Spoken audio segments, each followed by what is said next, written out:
আসসালামু আলাইকুম। প্রধান উপদেষ্টার পদত্যাগের যে গুঞ্জন, সেটি যে শুধু গুঞ্জন নয়, এর সত্যতা রয়েছে এমনটা দাবি করেছেন জাতীয় নাগরিক কমিটির আহ্বায়ক নাহিদ ইসলাম। তিনি বিবিসির কাছে এমনটা দাবি করেছেন। তার এই দাবির পরিপ্রেক্ষিতে আবার অনেকের মনে প্রশ্ন উঠছে যে বিবিসির মতো গণমাধ্যমে তিনি ঢাকঢোল পিটিয়ে আবার এই দাবি করার পেছনের উদ্দেশ্য কি। অনেকে বলছেন যে এর পিছনের উদ্দেশ্য হচ্ছে সেনা প্রধান বা সেনাবাহিনীর বিরুদ্ধে তারা ডক্টর ইউনূসের পক্ষে একটি আবেগের জায়গা থেকে ঐকমত্য প্রতিষ্ঠা করতে চায়, সেনাবাহিনীকে অনেকটা চ্যালেঞ্জের মুখে ফেলতে চায়। কেমন সেটি আমি বলছি, যার কিছু নমুনা এর মধ্যে আমাদের সামনে উপস্থিত হয়েছে। নাহিদ ইসলাম বিবিসির কাছে বলছে যে প্রধান উপদেষ্টা দেশে যে বর্তমান পরিস্থিতি তাতে করে কাজ করতে পারবেন কিনা শঙ্কা প্রকাশ করেছেন, এবং রাজনৈতিক দলগুলো সরকারকে যথেষ্ট পরিমাণ সহযোগিতা করছে না, তারা দেশের বিভিন্ন ইস্যুতে একটা কমন জায়গায় আসতে পারছে না, এই জন্য তিনি ক্ষোভ প্রকাশ করেছেন। সেই জায়গা থেকে তিনি পদত্যাগ করতে চেয়েছেন। ছাত্ররা বুঝিয়েছে, ছাত্র উপদেষ্টারা বুঝিয়েছে না, তার পদত্যাগ করা যাবে না। তারা সময় নিয়েছে শনিবার পর্যন্ত। কারা কারা উপস্থিত ছিলেন নাহিদ ইসলাম ছিলেন, মাহফুজ আলম ছিলেন, আসিফ মাহমুদ সজীব ভুঁইয়া ছিলেন স্থানীয় সরকার বিষয়ক উপদেষ্টা, এবং জাতীয় নাগরিক কমিটির অন্যতম যুগ্ম আহ্বায়ক নাসিরুদ্দিন পাটোয়ারি। এখন শনিবার পর্যন্ত তারা কি সময় নিয়েছে? প্রধান উপদেষ্টাকে নাকি বোঝানো হয়েছে যে তারা শনিবারের মধ্যে চেষ্টা করবে জুলাই আন্দোলনের পক্ষে যারা ছিলেন তাদের সব পক্ষকে একটা আমব্রেলার নিচে নিয়ে এসে একটা সমাবেশ করবে, বড় সমাবেশ করবে। সেটি একটা মেসেজ হবে সেনা প্রধানের বিরুদ্ধে, অনেকে বলছেন, এবং একটা সমাবেশ করবে এমনটাও জানা গেছে। এবং সেনাবাহিনীর বিরুদ্ধে এরই মধ্যে নানান জায়গা থেকে বিভিন্ন ধরনের কথাবার্তা উঠতে শুরু করেছে, এবং কারা করছে সেটি একটু স্পষ্ট। যেমন আসিফ মাহমুদ সজীব ভুঁইয়া, তিনি একটি স্ট্যাটাস দিয়েছেন তার ফেসবুকে বৃহস্পতিবার, বলতে গেলে গভীর রাতে। সেখানে তিনি বলছেন যে বাংলাদেশ আওয়ামী লীগ নর্থ ও দিল্লি জোটভুক্ত, আওয়ামী লীগ দিল্লি এই শব্দগুলো আমরা বাদ দিলাম, বলা হচ্ছে নর্থ জোটভুক্ত হয়ে যে কুমির ডেকে আনছেন।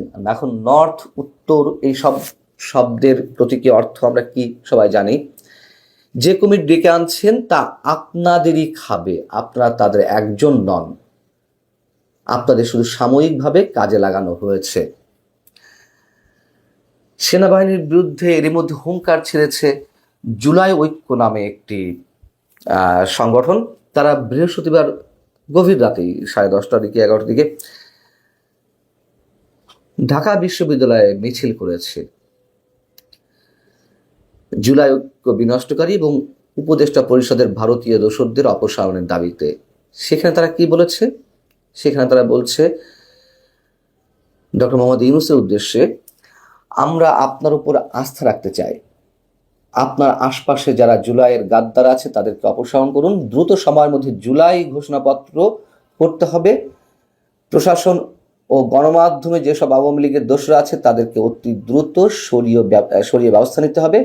ক্যান্টনমেন্ট থেকে একটি গুলি চালানো হলে আমরা বুক পেতে দেব, এমন কথাবার্তাও সেখানে বলা হয়েছে। এখন প্রশ্ন হচ্ছে যে শনিবার প্রধান উপদেষ্টার কাছ থেকে যে সময় চেয়ে নিয়েছে, যেটি জানতে পেরেছি আমরা, যে বিএনপি সহ সব রাজনৈতিক দলকে জুলাইয়ের আন্দোলনের পক্ষে সব পক্ষকে তারা এক ছাতার নিচে নিয়ে আসবে এবং একটি সমাবেশ করবে। বিএনপি কি তাতে অংশগ্রহণ করবে? বিএনপি তো এরই মধ্যে একটা অবস্থান নিয়েছে। বৃহস্পতিবার তারাও সংবাদ সম্মেলন করে বলেছে যে তাদের যে আগের প্রস্তাব বা এখন যেসব প্রস্তাব তারা দিয়েছে এগুলোর সাথে বা এগুলো মেনে নিতে কোনো প্রকার গড়িমসি করা হলে তারা তাদের সমর্থন এই সরকারের প্রতি রাখবে কিনা তা তারা বিবেচনা করবে।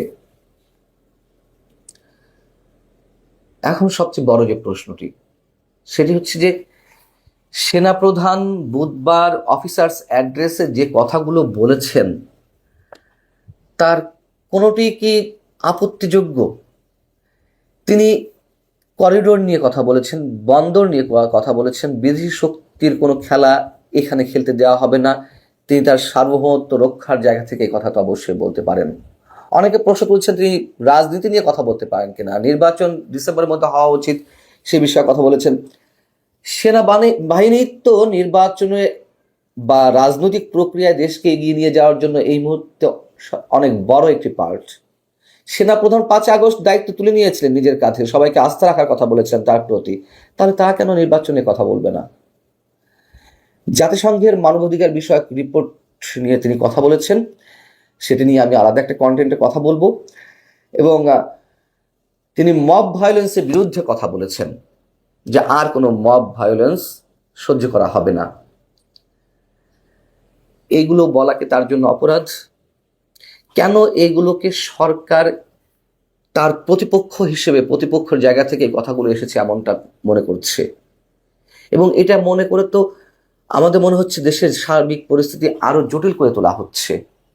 সেনাবাহিনীকে তো নানানভাবে জনগণের মুখোমুখি দাঁড় করানোর চেষ্টা হয়েছে আমরা দেখছি।